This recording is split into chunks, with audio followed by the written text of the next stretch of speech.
Hello, everybody. You have tuned in to Eric Jose on Making a Murderer on YouTube.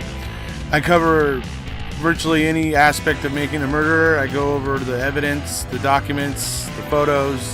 So if you like, stay tuned, and in the future I'll have many more videos besides the one you're about to see. Brendan, Go ahead. what do you think's going to happen? What do you think should happen right now?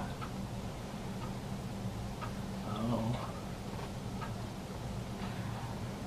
You know, obviously, that we're police officers, okay? And because of what you told us, we're going to have to arrest you. Did you kind of figure that was coming? For what you did, we can't let you go right now. The law will not let us. And so you're not going to be able to go home tonight. All right? Does my mom know? Your mom knows. Your mom is here, okay? Would you like to talk to her? Yeah. Do you have it before we bring her in? Do you have any other questions right now? You do understand that you're under arrest now? So could I call my girlfriend and tell her that I couldn't come today? We'll give you an opportunity to do that. Okay? Did you kind of, I mean, honestly, after telling us what you told us, you kind of figured this was coming? Yeah? Is it only for one day or We don't know that at this time. how long is it though? I don't know. Yeah, but I got a question. What's that? What would happen if he says something, like his story is different, but he says he admits to doing it? What do you mean? Like, if his story's like different, like, I never did nothing or something. Did you? Huh? Not really. What do you mean, not really? They got to my head. Huh? Didn't say anything.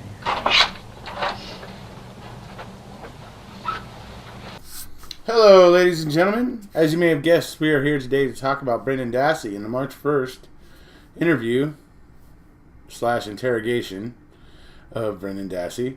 So, we're going to be going over some things here today, but, I wanted to go ahead and play that clip at the beginning there that you just saw Brendan talking about they got to my head and stuff, because, that usually comes at the end of the interrogation and stuff like that, and I just felt like it needed to be at the beginning of a video or two so that it gets seen and gets, more exposure.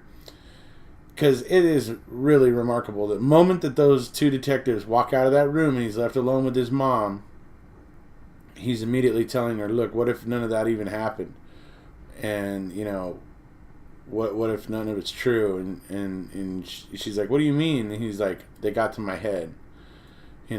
So it's, to me, and then the moment he starts saying that, they come walking right back in to the room. I mean, I don't think that's an accident. I think they were outside monitoring it and heard him saying that and immediately panicked and came right back into that room. That's my opinion.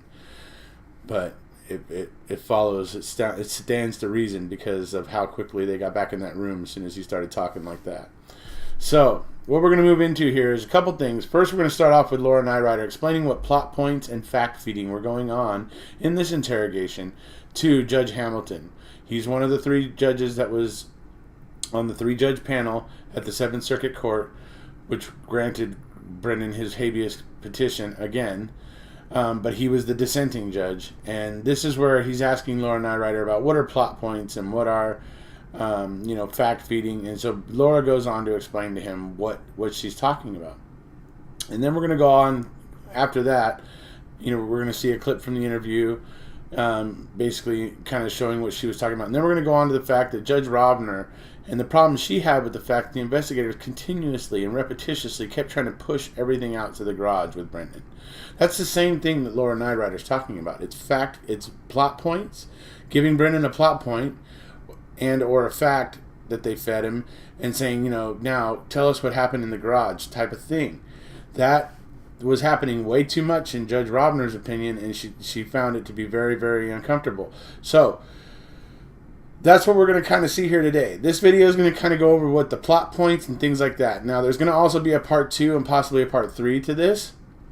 Part 2 is going to deal with more of the false promises, the the whole idea that it was an interview and not an interrogation, and that sort of stuff.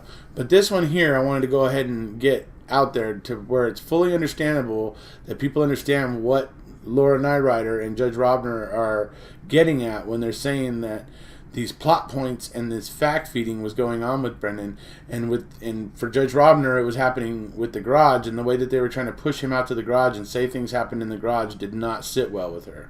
So we're going to go ahead right now. We'll move into the Laura Nyrider clip. This is going to be Laura Nyrider addressing Judge Hamilton, as it is, the dissenting judge in the 7th Circuit panel, and explaining to him what she is talking about with plot points and fact feeding. So here we go. Well, it's clear he's been very resistant up to that point. He's been very reluctant. He's telling a contradictory story that doesn't make any sense, and they're calling him on it. It comes out very slowly and painfully, but he volunteers it. Your Honor, I would respectfully disagree. Okay. Every step of that confession, every new fact, every primary plot point is a result of suggestion. Now, it's true that after the interrogators introduce a plot point, they allow Brendan to embellish until the story veers from what they think probably happened, and then plot they point recenter. like what? A You plot went point. inside, You went inside the house, yes. and then And you're holding them responsible for all the details that come after that.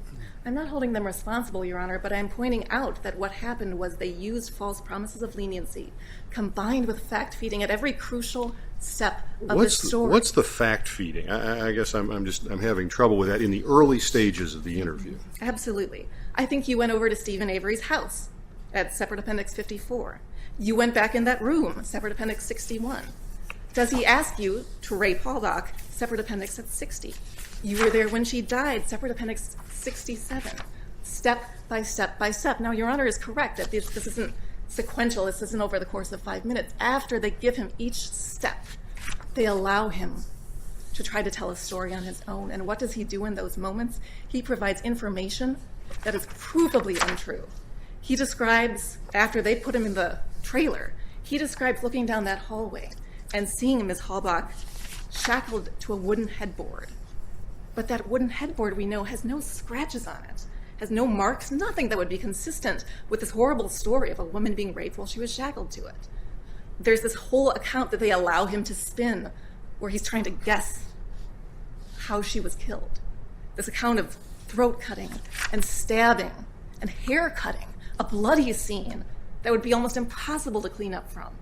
But there's not a trace of forensic evidence from Teresa Halbach in that bedroom, much less Brendan Dassey.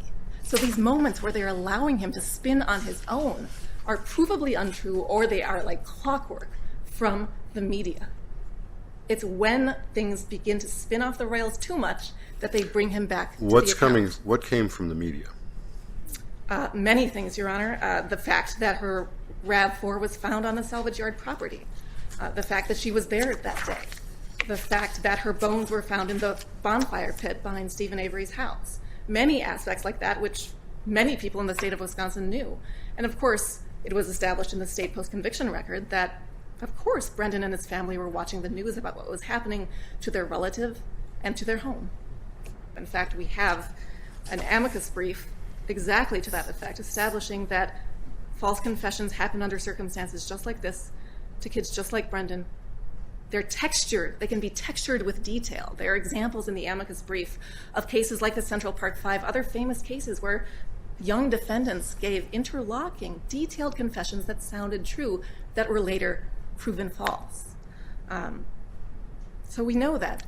We know that not to be true. And I would also point out that in the amicus brief, I think it speaks volumes that the law enforcement interrogation trainers who joined the amicus brief say they use this interrogation video as an example of what not to do. Be honest. Because we're gonna be able to tell when you're not being honest. I'm telling you that right now. So you're walking down the road. Let's pick it up again, okay? We already know what happened. Now tell us exactly. Don't lie. If you helped him, it's okay. Because he was telling you to do it. You didn't do it on your own. Well, when I got the mail, there was like a envelope in there with his name on it. All right. Okay, now we're going. But what did you do? I knocked on the door and he answered it. Yeah, and then what? I gave it to him and then I left. Come on now. You just heard screaming over there. You're making this hard on us and yourself.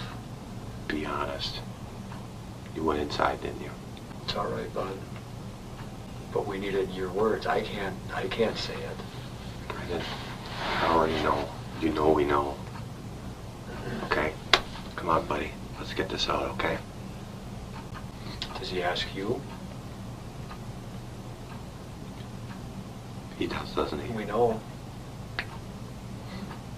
He asks you, doesn't he? What does he ask you? Said if I wanted a girlfriend. Oh, come on, be honest. You went back into that room. Don't let us down, Brendan. We know you were back there. Let's get it all out today. This will be all over with. Yes, if you want some, right? So he brings you back there and he shows you her. And what do? Honestly. Because we think Very important. we know what Have to happened. be truthful. We know what happened. It's okay. What did you do? I didn't do nothing. Brendan? Brendan? Okay, so there you kind of start to get the idea of what Laura Nyrider's talking about those introduction of plot points and fact feeding. I mean, and obviously the biggest one of the fact feeding was the one where they were trying to get Brendan to say how Teresa was killed, and they were trying to get him to say that she was shot in the head. And he was guessing things, but he was guessing wrong. And they got frustrated, and Mark Uyghur just blurted it out. Now, I did try to find that segment, but I would have to get it from MAM itself. And I don't like to use MAM in my videos because if you look at some of the commenters that disagree with me, they all claim that I was swayed by a documentary. So I kind of tend to not use MAM itself. But that everybody knows about that clip. Everybody's seen that clip. It's in everybody's memory. So I don't know. I don't think I really need to put it up here anyway. So now what we're going to go ahead and talk about is one more thing to keep in mind is that before this March 1st interview, you may have already seen my video, the video I did about the February 27th interview with Brendan, which is basically the Friday, and this March 1st interview is the Monday. Over that weekend, the Manitowoc, the Calumet Sheriff's Department or whatever, kept Barb and the boys, and particularly Brendan, at the Fox Hills Resort. And who knows what all was going on that whole entire weekend at the Fox Hills Resort. I mean, who knows how much they were preparing him and grooming him for the first, so that they were setting it up to where they had a more likely opportunity or a more likely chance of prompting Brendan to say certain things in a way that will be convincing. They had a whole weekend to prepare him, and like I said, there's that could have just been happening when they weren't doing interviews and stuff. There's an interview there that wasn't visually recorded. I believe there may be transcripts of it, but I'm not 100% sure on that. But anyways, the fact of the matter is that a 1 hour interview, and whether or not that was recorded, is nothing compared to a whole weekend's worth of time that they could have been hanging out poolside grooming him, all off the record. I mean, that's the real gist of it. That's really what is so odd about this. I mean, this whole weekend at the Fox Hills Resort, that's why I called the first video "Grooming Brendan for Coercion," because that's essentially what the whole entire weekend was leading up to the Monday of March 1st. So now we're going to go into the fact of what Judge Robner had the issue with, and that is the fact that these investigators were so eagerly and so intently trying to get Brendan to push things to the garage and say things happened in the garage, that they were getting impatient, that he wasn't really doing what they wanted, and that he wasn't understanding what they wanted, and that this really bothered her. So we're going to see some of the evidence of that in the interview now. So this is taken from the decision by the Seventh Circuit Court. Essentially, this is Robner and Williams, part where they assent to the habeas relief for Brendan. This is another prime example of the investigators telling Dassey exactly what he must say. Comes from the May 13th interview, which was not used at trial, but is part of the record. Now, where was the truck when you go into the garage? Brendan, I didn't see it. Wiegert, you can't say you didn't see the truck or know where the truck was, because that's just the way it is. Following this exchange, the investigators launch into a long harangue threatening to leave the interview if Brendan was not honest with us, and beseeching Dassey to do the right thing for Teresa. Wiegert, okay then, tell us the truth. Fassbender, let's start with the truck. That's a good place to start. There's other places we're going, but the truck is a good place to start. Tell us the truth about the truck. Brendan, it was backed into the garage. So there it is. They basically bully him into saying that the RAV4 was in the garage, and it is. That part, he basically resists the fact that they keep saying that the RAV4 had to be in the garage. He keeps saying no, there was too many other vehicles in the garage, which makes a lot of sense because Stephen did have a lot of vehicles that were in there. So, anyways, this is just one thing that got pointed out and thought I would share it. And now we'll move on to some of the interview. Is it probably in there, or do you know what's in there? That's where I think it is. Why do you think it's in there? Because he won't let the knife go. Because he wouldn't let the knife go? How do you know that? Because it was a pretty nice knife. Did he tell you that? Did he wash it off or anything, or wipe it off, or what did he do with the knife? You sure that she wasn't taken out to the garage alive and some of this stuff was done to her out there? No. Hanging from a rafter or anything like that? Mm-mm. Now, the worst is over. You're not going to shock us or anything by telling us if that happened. Because I just have a feeling that something may be there. All right, so did you see that bit when Wiegert was asking about the knife? And he ends up asking Brendan, is it probably there or is it there? That's Wiegert showing his own, the fact that he feels like he can't get Brendan to say the right thing, or that Brendan is just getting it all wrong, and that he is getting frustrated with it.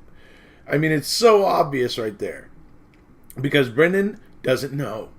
He's been doing nothing but guessing, and Wiegert knows that. But now he's getting frustrated that he's not guessing anywhere near the right thing. That's what it really comes down to, in my opinion. So, that's what we're going in with there. Now, the final thing you heard there is, once again, seems to me that Tom Fassbender really expected to find something in that garage, because he says, because I have a feeling that something, it may be out there. To me, that sounds totally like he expects to find something there that has the mark of Teresa on it, whatever mark that may be.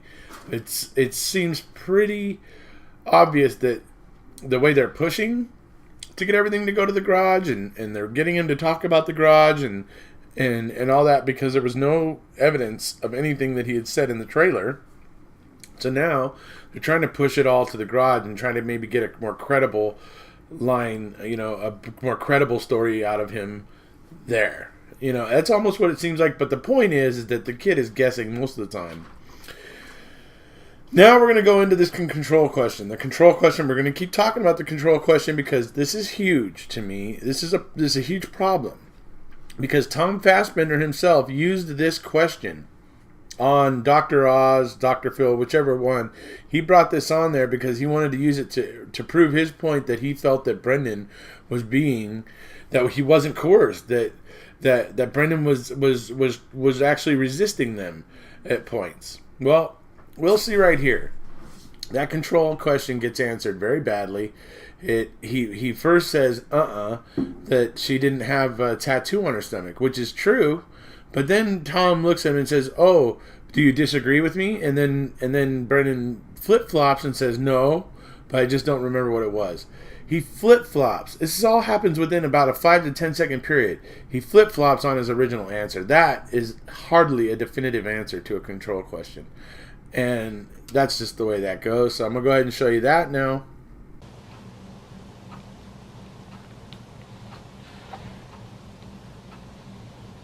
We know that Teresa had a tattoo on her stomach. Do you remember that?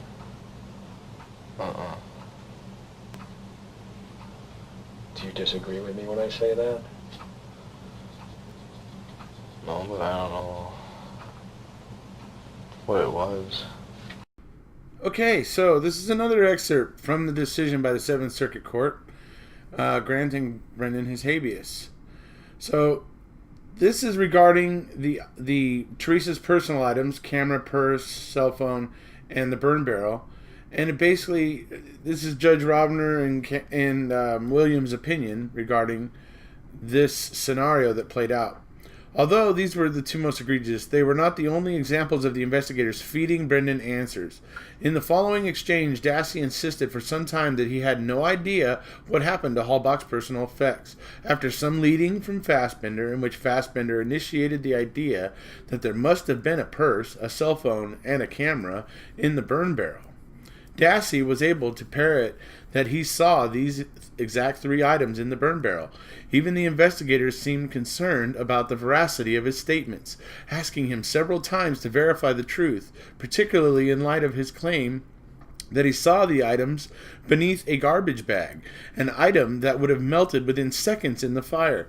Once again, at this point, Dassey has no motivation to lie or obfuscate facts about whether Stephen Avery burned Halbach's property in the burn barrel, as he has already admitted several times that he and Avery killed Halbach and burned her body. Nevertheless, he altered his answers in response to the cues from investigators. They told him exactly which items were found in the burn barrel and then cued him to tell the truth, which we have established had the effect on Dassey of meaning, tell us what we want to hear and keep guessing until you get it right. Fassbender. Okay, we talked last Monday, or talked about some things in the burn barrel out front. Do you remember anything about that burn barrel? It's you might want to be. It's a little more truth. You might want to be a little more truthful about it now. That it was full of stuff. Was it burning? Yeah. Did you put some things in the burn barrel that night? No. What happened to Teresa's other personal effects? I mean, a woman usually has a purse, right? Brendan nods yes. Tell us what happened to that. I don't know what happened to it. What happened to her cell phone? Don't try to think of something. Just, Brendan, I don't know. Did you see whether a cell phone of hers? Brendan, no. Fassbender, do you know whether she had a camera? Brendan, no. Fassbender, did Stephen tell you what he did with those things? Brendan, no. Fassbender, I need you to tell us the truth. Brendan, yeah. Fassbender, what did you do with her possessions? Brendan, I don't know. Uyghur, Brendan, it's okay to tell us, okay? It's really important that you continue being honest with us, okay? Don't start lying now. If you know what happened to her cell phone or her camera or her purse, you need to tell us, okay? Brendan nods yes. The hardest part's over. Do you know what happened to these items? Brendan, he burnt them. Uyghur, how do you know? Brendan, because when I passed there, there was like a person there and stuff. When you passed what? The burning barrel. And what did you look? And why did you look inside? Because it was full. What else was in there? Like garbage bags, some. Did you put those things in the burning barrel? Brendan says no. Did you actually see those things in the burning barrel? Uyghur emphasizes the word see. Brendan nods yes. Tell me what you saw in there exactly. Like they were buried underneath a garbage bag that was... How did you know, or how could you see them if they were underneath a garbage bag? Because the garbage bag was like on top, like that far off the top. Okay, so you have the barrel. Brendan nods yes. Okay, why don't you look at me for a second now? Okay, we got the barrel. Brendan nods yes. Uyghur. Okay, here's the top of the barrel. Brendan nods yes. And the garbage bag is on top. Brendan, yeah. And where are those items you said you saw? Like right underneath there. Underneath the bag? Yeah. Well, how would you see that? Well, if the bags are that far off the top, you can see underneath it, through underneath it. You can see underneath it. Brendan nods yes. What did you see? Like a cell phone, a camera, and a purse. Are you being honest with us? Brendan, yeah. Did you actually see those items? Brendan, yeah. When did you see them? Brendan, when I came over for the mail, to deliver the mail. So, even the investigators themselves do not believe what Brendan is saying. I mean, it's pretty clear that even they have an inkling at this point that Brendan is too suggestible and this isn't working out. All right, folks, so that's going to be it for today. You can see it there. Judge Robner and Williams are clearly pointing it out.